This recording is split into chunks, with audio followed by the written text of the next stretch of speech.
যার পর শুধু বললাম আসসালামু আলাইকুম ওয়া রাহমাতুল্লাহি ওয়া বারাকাতুহু।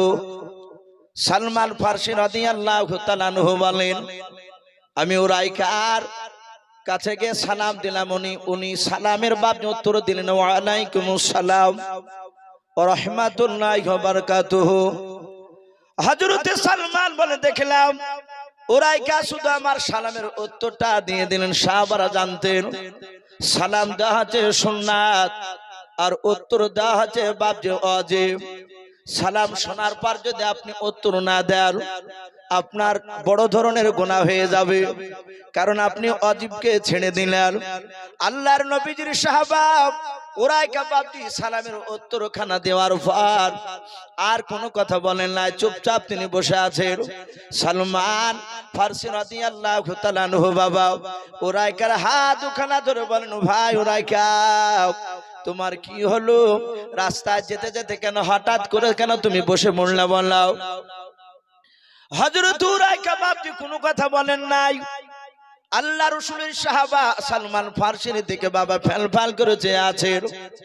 আবার সালমান ফারসি রাদিয়াল্লাহু তাআলা আনহু বলেন, ভাই তুমি কেন আমার দিকে চেয়ে আছো? কেন কথা বলো নাই? বলো রে ভাই, তোমার কি পেটে ব্যথা হলো নাকি? বলাও। হযরত সালমান ফারসি রাদিয়াল্লাহু তাআলা আনহু বাবজি কয়েকবার বাবনি কথা বললেন। সালমানের কথায় বাবনি উরাইকা উত্তর দিলেন লাও।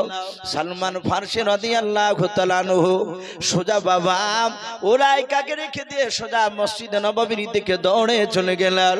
আল্লাহর নবী জনাবে মুহাম্মদ রাসূলুল্লাহ সাল্লাল্লাহু তাআলা আলাইহি ওয়াসাল্লাম দরদে নবীর কাছে গিয়ে সালাম দিলেন, আসসালামু আলাইকা ইয়া রাসূলুল্লাহ ইয়া হাবিবাল্লাহ। আল্লাহর নবীজি সালামের উত্তর দেওয়ার পর বলেন, সালমান ওগো সালমান ফারসি কেন তুমি আমার কাছে দৌড়ে এসলে? বললাও। হযরত সালমান বলে, নবী আপনার দরবারে আমি আর আরেকজন সাহাবা উরাইকা আসতেছিলাম। নবী গো প্রায় 50 থেকে 60 হাত দূরে ছিলাম। নবী আপনার দরবারে তখন আসতে পেরেছিলাম না, আমি পেছনে ছিলাম, আমার সামনে উরাইকা ছিলাম।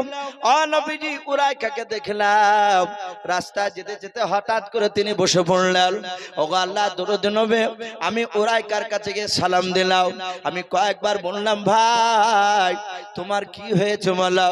নবী আমি লক্ষ্য করে দেখলাম উরাইকা শুধু সালামের উত্তর দিয়ে আর কোনো কথা বলেন নাই।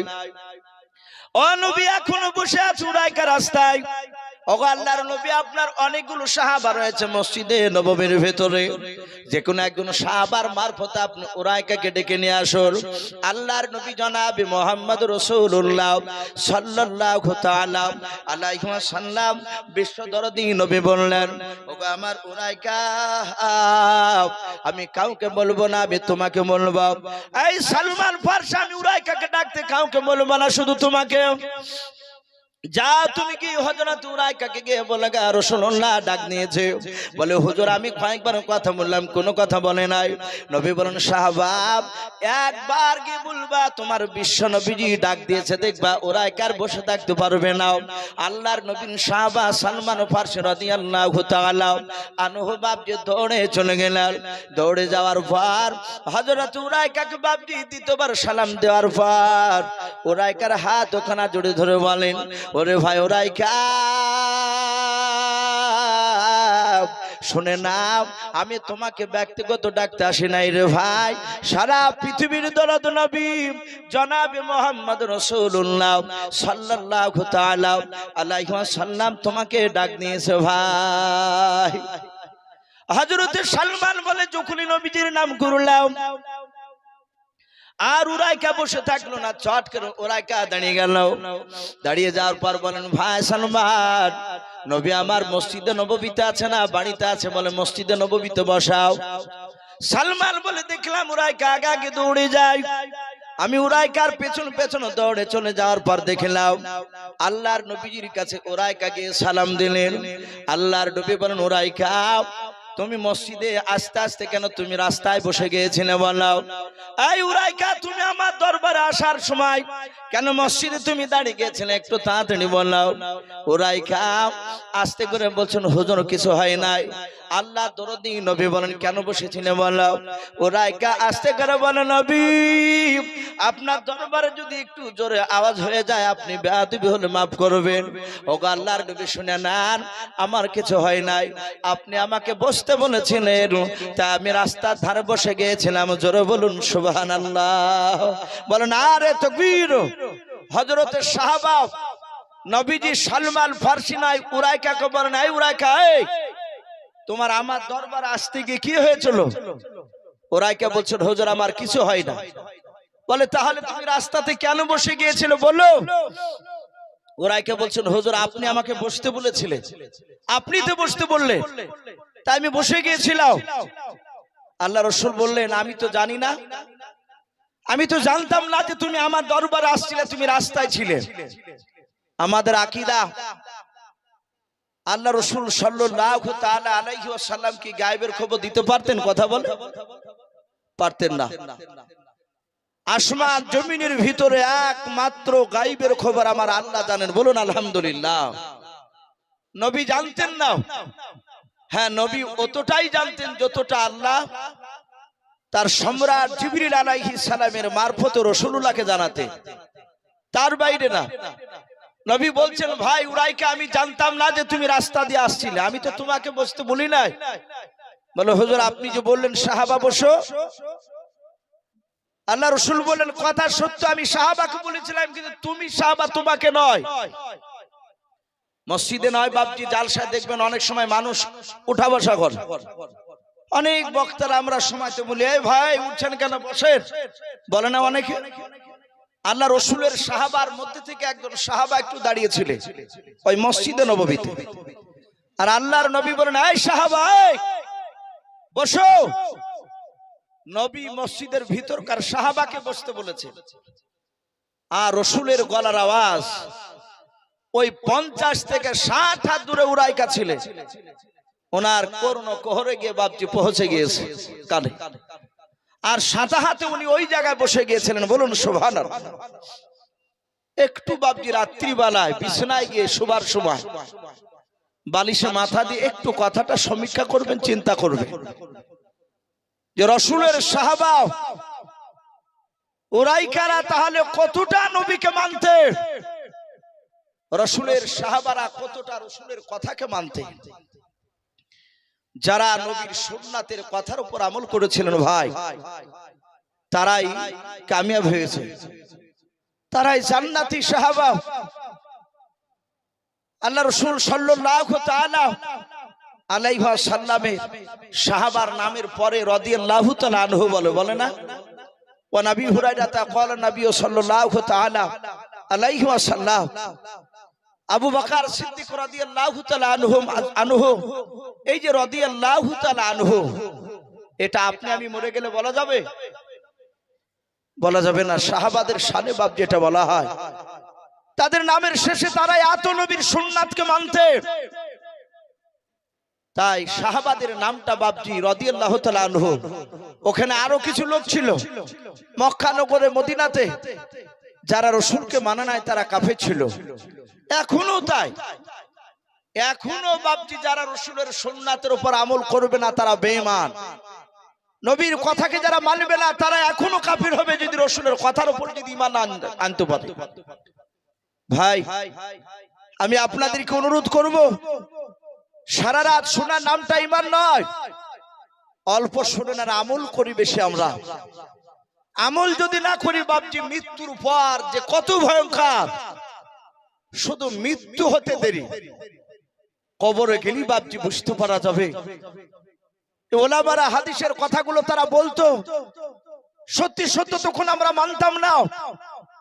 রাসূলকে শুধু মৌখিক, শুধু নবীকে ভালোবাসি এতটুকু শুধু লোকের সামনে যদি বলে বেড়ান, চায়ের দোকানে বলেন, কোন জায়গা থেকে বলছেন আমি নবীকে ভালোবাসি, এই মুখে বললে বাপজি এটা ভালোবাসার প্রমাণ হয় না। যতক্ষণ পর্যন্ত আপনার রাসূলের সুন্নাতের উপর প্রতিটা আমল না হবে, স্বামী মাওলানা ইউসুফি হই না কেন, আর মুফতি সাহেবই হন না কেন, আর আপনি হন না কেন, কিয়ামতের ময়দানে বক্তা মুফতি দেখে জান্নাত দিবেন না আল্লাহ। আল্লাহ রাব্বুল আলামিন জান্নাত দিবেন তাদের আমল খানা দেখে। বলুন আলহামদুলিল্লাহ। আমল যার ভালো, যার অন্তর ভালো, সে যাবে যে বাপজি হাসতে হাসতে জান্নাত। আমি প্রতিটা বাপজি ভাইকে অনুরোধ করব, রসুলের সুন্নাতকে ভালোবাসতে শিখি আমরা। আল্লাহ রসুলের সাহাবা নয়, আমরা জানি যে রসুলুল্লাহর আব্বারা টোটাল ভাই ছিল বাপজি কজন, একটু জোরে বলেন তো। নবীর আব্বারা ভাই কটা ছিল শোনেন নাই? 10টা। কটা বললাম? নবীজির আপন আব্বা আব্দুল্লাহরা তার ভাই ছিল 10টা। তার মধ্যে থেকে একটা রসুলের চাচা ছিল, তার নাম ছিল আবু তালিব। এই আবু তালিব লোকটা জান্নাতি না জাহান্নামী ভাই একটু জোরে বলেন তো। এই আবু তালিব এ জাহান্নামী, কিন্তু ওনার জীবনী পড়ে দেখা যায় সিরাতে হালবিয়া বলে একটি কিতাব আমাদের উলামে দেওবন্দে লেখা, অনেক বাপজি নবীজির সিরাতের বই লেখা আছে আবু তালিব বিশ্ব নবীকে কেমন ভালোবাসতে। সম্মানিত ভাইরা আমার, বাবা জীবনেরা, আল্লাহ রসুলের চাচা আবু তালিব জাহান্নামী হয়েছিলেন, কিন্তু রসুলুল্লাহকে তিনি ভালোবাসা কম করেছিলেন না, নবীকে ভালোবাসতে। কিতাবে লিখেছে আল্লাহ রসুল সাল্লাল্লাহু তাআলা আলাইহি ওয়াসাল্লাম যখন প্রথম জামানায় কলমার দাওয়াত দিতে লাগলে, আল্লাহ রসুলের কথা সবাই মানেনি। আবু জেহেল, উতবা, সাইবা, আবু সুফিয়ান, আবু লাহাব, এরা নবীজির শুরু জামানায় তারা একেবারে রসুলের বিরোধিতা শুরু করেছিল, এবং আবু জেহেল মৃত্যু পর্যন্ত নবীজির বিরোধিতা করে গিয়েছে। আবু লাহাব, উতবা, সাইবা এরা কিতাবে লিখেছে আল্লাহ রসুল বাপজি নবুয়ত প্রাপ্ত হওয়ার পরে একেবারে 14 দিনকার দিন, ভাই একটু কান লাগাবে, নবীজি কলেমার দাওয়াত দিতে লাগলেন। 14 দিন ধরে দেওয়া হয়েছে। 14 দিনকার দিন মক্কার চৌরাস্তার মোড়ে আল্লাহ রসুল সাল্লাল্লাহু আলাইহি ওয়াসাল্লাম তিনি 10-12টা লোককে কলেমার কথা শোনাচ্ছে, জান্নাত জাহান্নামের কথা শোনাচ্ছে।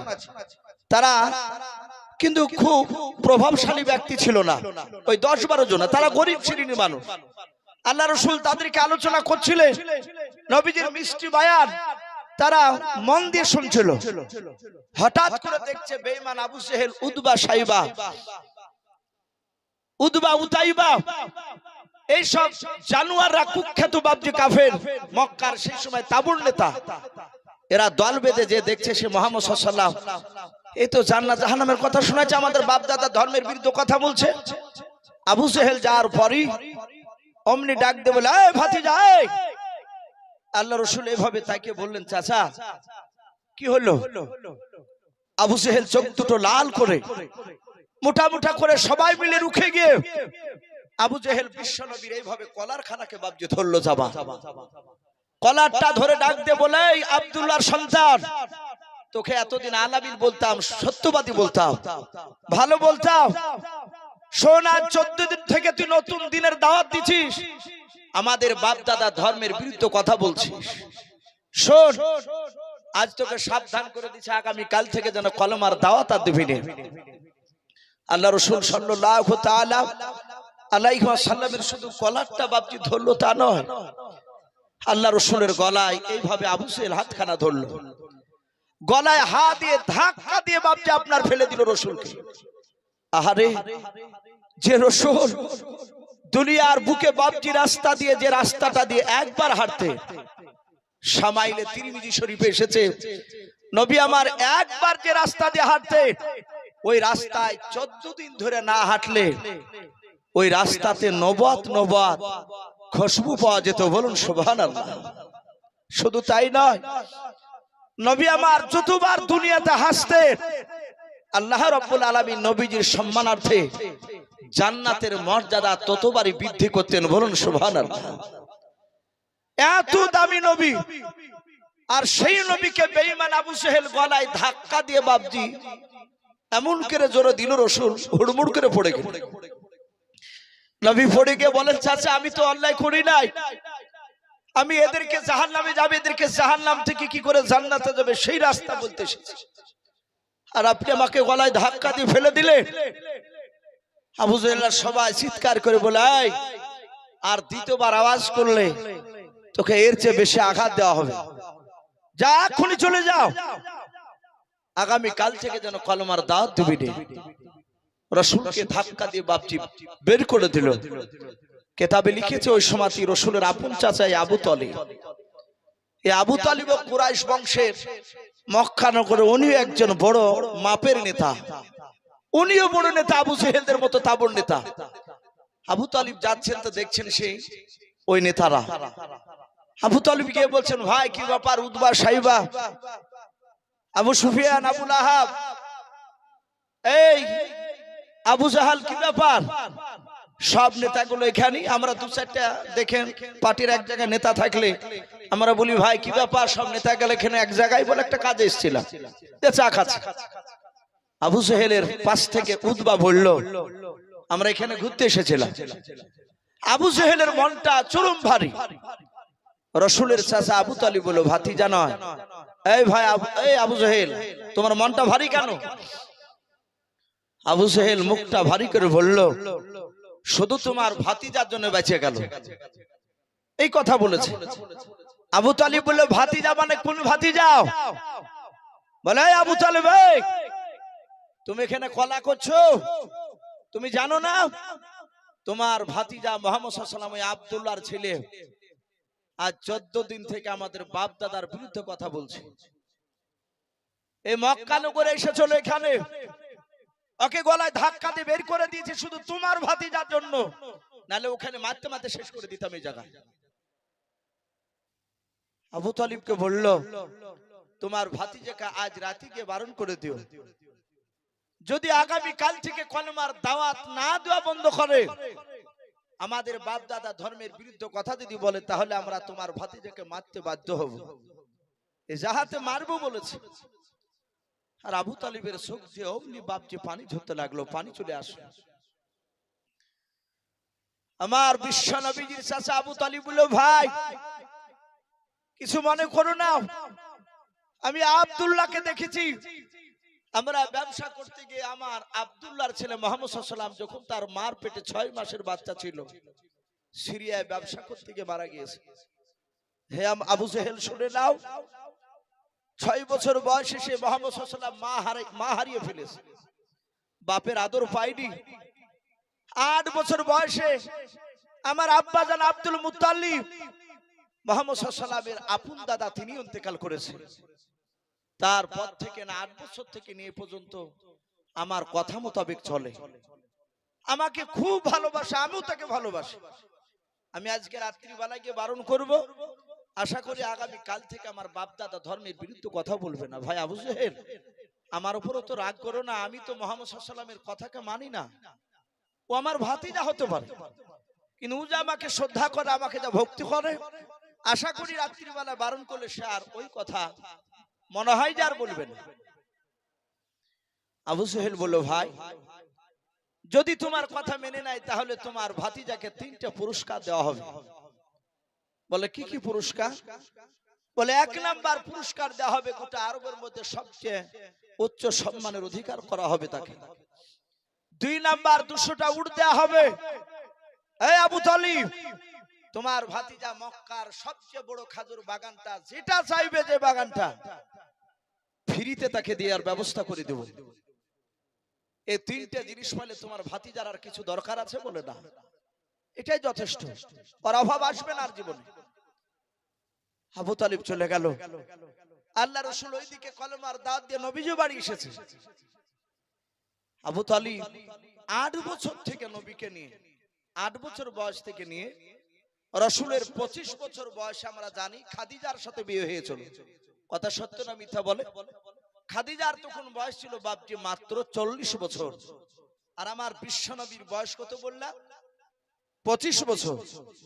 এই 25 বছর, 8 বছর থেকে নিয়ে 25 বছর পর্যন্ত খাদিজার বিয়ে হওয়ার দিন পর্যন্ত আবু তালিব বলেন, আমরা 2 বাব্বাটাতে একসঙ্গে খাবার খেতে বসতাম, একটা বাসনে, আল্লাহ রাসূলকে নিয়ে একই বাসনে খাবার খেতাম। তাবলীগ ভাইরা আসে না আপনাদের তাবলীগ জামা, এক একটা খানচায় দেখেন বড় বড় বাসনে 3-4 জনা করে বসে। কিছু মানুষের মুখে দাঁতে বাবজি ছিদল ভরা থাকে, তাও আমির সাহেবরা লজ্জা করে না, অনেকে কাছে ডাকে। এখন আবার কিছু কিছু তাবলীগ ভাই যাচ্ছে, রাগ করবেন না, তাবলীগকে আমিও শ্রদ্ধা করে ভালোবাসি। এই তাবলীগ জামাতের কিছু লোক আবার গিয়ে আলাদা করে ব্যাগে করে থালি নিয়ে যাচ্ছে, ওদিকে একসাথে বাসন খাচ্ছে 3-4 জন, আর ওদিকে 2 জনায় আলাদা করে খাচ্ছে এক একটা বাসন। বলো, ভাই কি ব্যাপার? বলো, ভাই আমার রুচে না, এক জায়গায় বসে রুচছে না, তাবলিগ কাজে লাগবে কথা বলেন ওদের। অথচ নবী বলেছেন এক মুসলমানের 8 আর এক মুসলমানের জন্য শেফা শুরু। বলুন আলহামদুলিল্লাহ। ওষুধ শুরু। আমাদের হুজুরদেরকে দেখেছি, আমরাও খেয়েছি, হুজুর আমাদেরকে নিয়ে খান। আপনি পরীক্ষা করবেন মুফতি সাহেবদের সাথে যে একটু বসে দেখবেন আপনার দিককে আর 8কে চাইনি নিয়ে চাইতে খাবে। জানে যে এক মুসলমানের 8 আর এক মুসলমান খালে সুখ থেকে বাপজি ভালো হয়, ওষুধে কাজে লেগেছে, শেফা বলা হয়েছে। আল্লাহ রসুলের বাপজি চাচা আবু তালিব বাড়ি থেকে তার বিবিকে বলল, বিবি একটা বাসনে 2 জনের খাবার সাজাও। আবু তালিবের বিবি বলল, বহুদিন তো একসঙ্গে 2 জনে খাও নাই, আজকে হঠাৎ করে ব্যাপারটা কি? বলে ব্যাপার আছে, আমার ভাতিজাকে ডাকবো, ভাতিজাকে ডেকে খাওয়াবো। আল্লাহর নবী জনাবে মুহাম্মদ রাসূলুল্লাহ সাল্লাল্লাহু তাআলা আলাইহি ওয়াসাল্লাম নবী যে আবু তালিবের পাশের ঘরে আছেন। আবু তালিবের স্ত্রী বাপজি বাসনে খাবার যখন সাজিয়ে নিয়ে গিয়ে যখন দিয়ে দিলেন, আল্লাহর নবীর চাচা আবু তালিব ডাক দিয়ে বলেন, গো ভাতিজা কাছে এসো। আল্লাহর নবীজি কাছে গিয়ে বলেন, চাচা যে ডাকলেন? বলে হ্যাঁ। আল্লাহ রাসূলের বাপজি চাচা আবু তালিব আল্লাহর নবীকে বাপজি খাবারের বাসনের কাছে বসতে বলেন, নবী বসে বললেন। দুজনাই চাচা ভাতিজা পাশাপাশি সামনাসামনি বসে আছেন, মাঝখানে থাল, খাবারের বাপজি বাসন খানা রাখা আছে। আল্লাহর নবীর চাচা আবু তালিব মনে মনে চিন্তা করেছেন, মহল্লা নবীজের চেহারার দিকে আবু তালিব তাকানোর পর চোখ দিয়ে বাপজি পানি টলমল করেছে। মনে মনে চিন্তা করেছেন, আরে আমার ভাতিজাকে বেঈমান আবু জেহেলরা মারতে চেয়েছে। আমার বিশ্বনবী বলেন, চাচা আবু তালিব মনে মনে ভাবছেন, আল্লাহ আমার ভাতিজাকে যদি আগে যদি বলি দে খাবার খাওয়ার আগে ওই মক্কার আবু জেহেলের লোকেরা আবু জেহেল তোমাকে মারতে চেয়েছে। আবু তালিব চিন্তা করলো, আমি খাবার খাওয়ার আগে যদি ভাতিজাকে যদি বলে দিই, আমার ভাতিজা হয়তো দুঃখ করে আর হয়তো খাবার খাবে না, আর আমার ভাতিজা যদি খাবার না খায় সারা রাত আমিও ঘুমাতে পারবো না। বলুন সুবহানাল্লাহ। কি ভালোবাসা! আমরা অনেক মানুষ বাপজি এখান থেকে শিক্ষা নিতে জানিনি। আমাদের এখানে অনেক সন্তান রয়েছে, অনেক মানুষ হয়তো আজ থাকতে পারেন বাপ্পাটা জালসা শুনতে এসেছে, হয়তো মোটরসাইকেলে বেটাতে চালিয়ে নিয়ে এসেছে। আমাদের অনেক সন্তানরা ছেলেরা ভুল করে না, অনেক সময় ছেলের বাপ বকে, জনম দুঃখিনী সন্তানের মাকে ওই লোকটা তার স্ত্রীকে বলে যে ছেলেকে খাইতে দিবি না, বকে চলে যায়। মা থাকতে পারে না, সন্তান না খেয়ে থাকবে, এ মার সহ্য হয় না। পাশের বাড়ির বাপ যে আপনার যে কোনো গাছের গুড়িতে হয়তো বসে আছে ভয়ে, বাপের ভয়ে, মা চুরি করে বাপজি আঁচলে লুকিয়ে খাবার নিয়ে যে বেটাকে খাইয়ে দিয়ে আসে, বেটা না খেয়ে থাকবে। আর সেই সন্তানরা হতভাগারা বাপ মাকে বাপ যে আমরা চিনতে পারি না, বড় হওয়ার পর বাপ বুড়ি হয়ে গেলে বাপ আমাদের কাছে বিরাট বোঝা হয়ে যায়, বিরাট বোঝা হয়ে যায়। আমি লালগোলাতে বাপজি একটা জায়গায় জালসা করতে করতে যাহাতে পিতা মাতার হক সম্বন্ধে বলতে বলেছি, যাহাতে আলোচনা করেছি, আর এরকম অনেক লোক বসেছিল। একটা ছেলে মানুষ, সে তার প্যান্ট পরা প্যান্ট শার্ট পরে ধড়াম করে উঠে বলছে, হুজুর একটা কথা বলবো। তা বললাম, ভাই বলে। একদম বাস্তব বলছি। অমনি উঠে বলছে, আপনার বাপকে আপনি ভাতেন তো? একবারে সামনাসামনি একশের। তা বললাম, ভাই আপনার কি মনে হয়? আমার মনে হয় যে আপনি মনে হয় আপনার বাপ মাকে ভাতেন না। অনেক মানুষ একবারে ডাইরেক্ট বলছে, আপনার বাপকে ভাতেন তো, আর পিতা মাতার ওয়াজ করছে। আমি বললাম, ভাই আমার বাড়ি তো সে দৌলতাবাদ ঘাসপুর, এসেছি লালগোলায়, আপনি তো আমার বাড়ির খবর জানেন না, আপনি আমাকে এতটুকু দেখছেন, মাথায় একটা রুমাল পাগড়ি বাঁধা আছে, এইভাবেই বলছি, আর এই গোল জামা গায়ে দিয়ে আসি। হয়তো ধারণা করতে পারেন বুজুর্গ, কিন্তু আপনি আমাকে বুজুর্গ এটা ভাবছেন না, ভাবারও দরকার নাই। ওই দেখেন সামনে গাড়ি আছে, দেখেন আমার ভাই বসে আছে গাড়িতে, ওটা আমার আপন নিজে ছোট ভাই, একই মায়ের পেট থেকে বাড়ালছে, এইভাবে বলছে।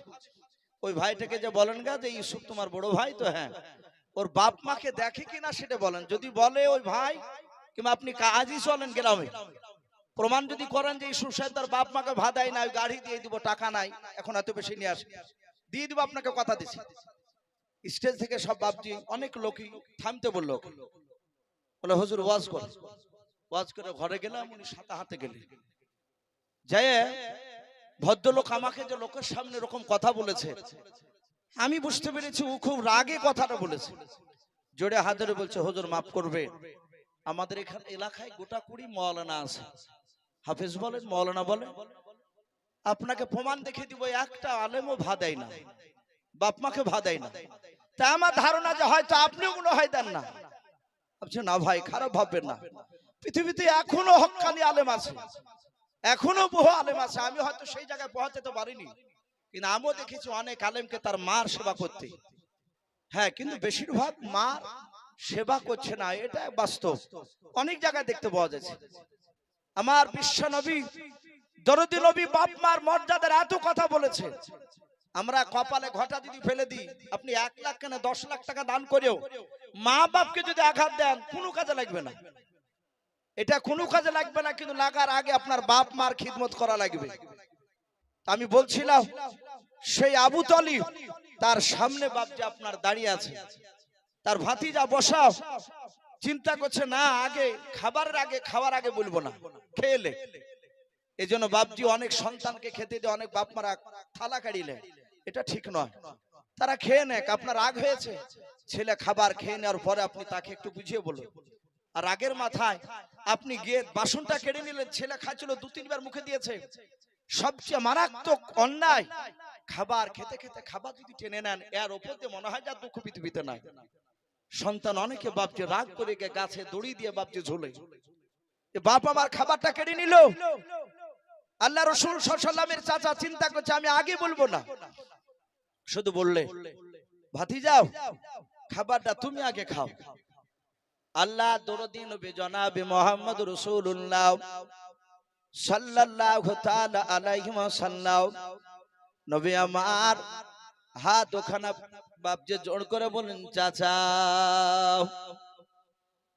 ওই 8 বছর থেকে নিয়ে চাচা শুনে নেন, খাদিজার সাথে বিয়ে করে সেই দিন পর্যন্ত সকাল পর্যন্ত চাচা একসঙ্গে খাবার খেতাও। চাচা গো, আপনি আগে খাবার খেতেন, তারপর আপনার ভাতিজা আমি খাবার খেতাম, বলুন সুবহানাল্লাহ। ওগো চাচা, আপনি যদি আগে খাবার না খান, আপনার ভাতিজা আমিও খাবার খাবো না।